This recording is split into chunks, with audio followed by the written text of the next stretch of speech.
أعوذ بالله السميع العليم من الشيطان الرجيم من همزه ونفخه ونفثه بسم الله الرحمن الرحيم رب زدني علما رب اشرح لي صدري ويسر لي أمري واحلل عقدة من لساني يفقه قولي. إن شاء الله ننب د سورة نساء آیت نمبر یوسل دوشپتم او یوسلو دوشپتم یعنی 162 وایو ان شاء الله. الله تعالی دې موږ ته وینا کولو او الله تعالی دې وینا حق ادا کولو توفیق راکړي، آمین ثم آمین. د يهوديانو باره کې الله تعالی خبره کړې و چې دا څنګه خلق دي او د دې بدیان الله تعالی بیان کړي، او بیا د دې د بدیانو په بنیاد باندې دې د پاره عذاب، ځکه چې دې ظلم او خلق یې منې کول د الله د لارې نه، او بیا اغستل د زکات چې دې منع کړي شوي وو د هغې نه،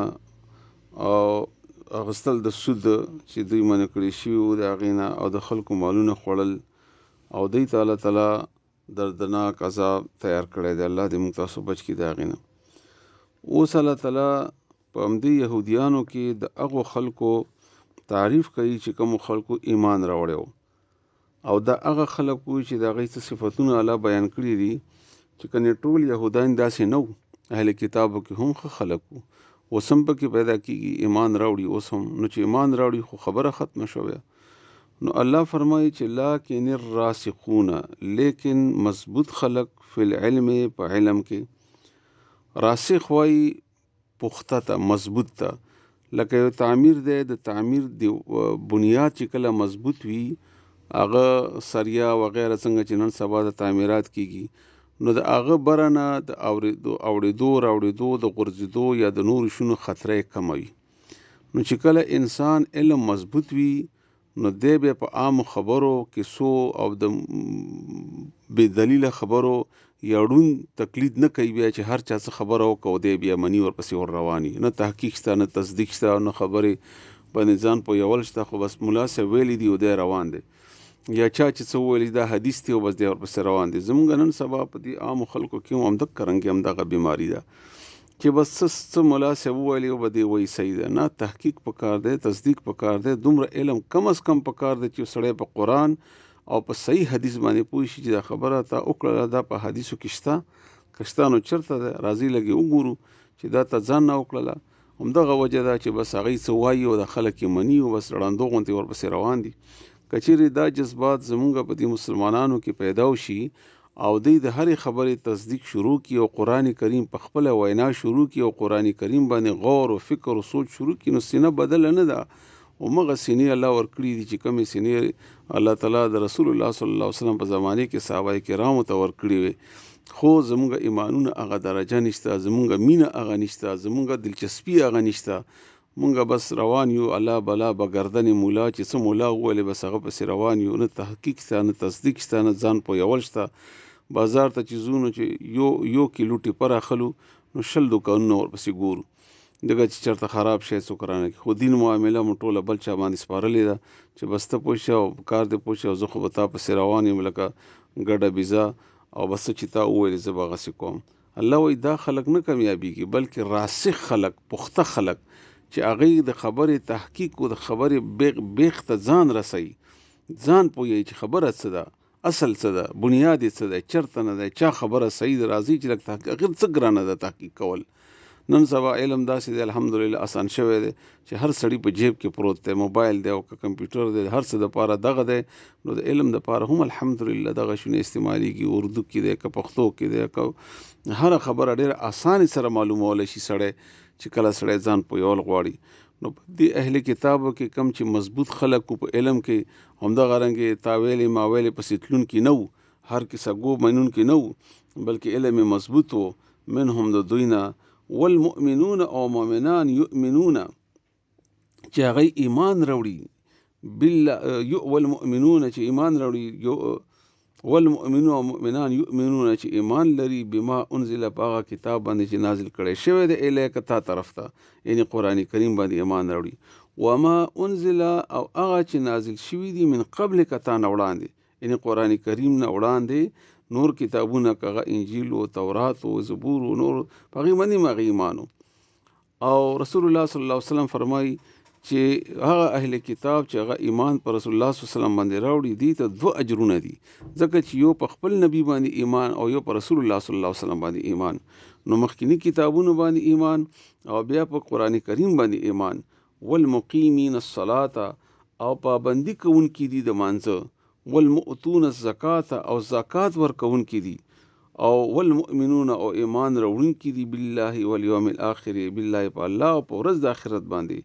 نو الله فرمایي چې اولئک هم دغه کسان، مخکې آیات کې ګوري عذاب تیر شو، عذاب الیمه د خلکو لپاره چې چا سود واغستو او چا د خلکو مالونه وخوړل، د يهوديانو بد صفاتونه چې الله بیان کړ. الله وایي نه، هر يهودي ته نه، چې کم يهودي ایمان راوړو او یا کم مؤمنانو کې دا صفاتونه دي چې هغه اقامت الصلاة او ایتاء زکات او ایمان په الله او په آخرت وروړي، نو اولئک هم دغه کسان دي سنؤتیهم چې زرد چې موږ به ورکو، خامخا به ورکو دوی ته اجرن بدلې عظیم، لوی ډېرې غټه بدله به دوی ته ورکو. ځکه چې قانون د خاندان په بنیاد باندې نه دی، د قوم په بنیاد باندې نه دی، قانون د الله او د الله د رسول صلی الله علیه وسلم باندې ایمان په بنیاد باندې دی، قرآن او آخرت په ایمان په بنیاد باندې دی. نو که یو اهل کتابی ایمان راوړو، اقامت الصلاة او ایتاء زکات کو، نو دې دپاره به لوی اجر وي. خو د قانون زمونږ تاسو ټولو دپاره دی. که چیرې یو سړی مانځه پابندي کوونکی وي او مانځه سره مینه لرونکی وي، نو الله به هغه ته هدایت کوي، الله هغه ته صحیح لاره وښیي. او خو نن سبا خو منځونه هم تباه او برباد دي. منځونه زمونږ څنګه دي؟ نه توجه شته، نه خشوع شته، نه خضوع شته، او بس هسې پریډ دی وکړو زر زر. نو دا پریډ خو نه مراد نه دی که نه، مونځ مراد دی چې هغه کې خشوع وي، الله سره ملاقات دی، الله سره خبرې دي، الله ته عاجزي دی، الله نه دعاګانې دي، الله ته حاضري کول دي. یو سجدې باره کې الله تعالی فرمایي چې وسجد وقت قریب، سجده وکړه الله ته نږدې شه. مونږ په سجدې حالت کې الله ته نه یو نږدې، بس زر زر خپل هغه کلمې زر زر ووایو چې زر د چې اوس پاڅو چې وضو، بس د جمعه منځ ده چې دا ختم شي جمعات ته چې دا وضو تېنه، نو دا خو مونځ نه ده، دا خو پریډ ده یا یو طریقه ده بس هسې. نو که چې سړی واقعي سره د مونځ کوونکی وي، توجه سره، په اخلاص سره، مینې سره، خشوع خضوع سره، الله هغه ته لاره برابروي. ایمان لرونکی وي الله او آخرت باندې، څنګه چې عبدالله ابن سلام همدغه رنګې هغه وخت کې یهودیان نور هم عبدالله ابن سلام د الله تعالی هدایت وکړان کې غټ یهودي و، یهودي عالم و، خو الله تعالی ایمان ورته نصیب کو. همدغه رنګ زید او همدغه رنګ اسد و، دا یهودیانو او یهودیت کې مضبوط خو چې کله ایمان راوړو، رسول الله صلی الله علیه وسلم ملګری شو، ولا دې کې مخکې نه نیکی موجوده و، الله سره مینه موجوده و، مونځ پابندي و، نو الله ورته هدایت وکړو، الله ورته لاره وښوده. تاسو خیال وکئ، رسول الله صلی الله علیه وسلم دعا کوي چې الله تعالی ماته په 2 عمرینو کې یو عمر راکړي، عمر بن خطاب یا ابو جهل هم عمر نومو. نو د عمر انتانو په ذهن کې هغه خیر او اخلاص او هغه مینه د الله سره وه، نو الله ورته لار برابره کړه، رسول الله صلی الله علیه وسلم ملګری کو او عمر فاروق کو. بهر حال نو چې کله الله سره مینه وي، نو الله ورته لارې بیا برابري. نو داسې خلکو دپاره بیا اجر دی. د عذاب عام خلکو دپاره نه، هغو خلکو دپاره چې الله او د الله رسول خبره نه منونکي وي. نو معنی زده کوي، لکن الراسخون، لیکن مضبوط خلق په علم کې، پاخه خلق په علم کې، تحقیق تصدیق کوونکي په علم کې، منهم د دوی نه، یعنی دا خلقو دپاره وروستو راځي چې اجر دی. او والمؤمنون، هغه کسان چې ایمان راوړي، او المؤمنون او مؤمنان، یؤمنون چې ایمان راوړي، مؤمنان هغه مؤمنان چې ایمان راوړي، بما انزل، په هغه کتاب چې نازل کړی شوی دی الیک تا طرف ته، یعنی قرآن کریم باندې، وما انزل من قبلک، او هغه چې نازل کړی شوی دی تا نه وړاندې، یعنی په تورات، انجیل، زبور او په نورو کتابونو باندې، والمقیمین الصلاة، او قائم کوونکي وي د مانځه، والمؤتون الزکات، او ورکوونکي وي د زکات، والمؤمنون او ایمان راوړونکي وي بالله په الله، والیوم الاخر په ورځ د آخرت باندې، اولئک هم دغه خلق دي سنؤتیهم زرد چې مونږ به ورکو دوی ته اجرا بدل عظیما، لویه بدله، عظیمه ډېر لوی.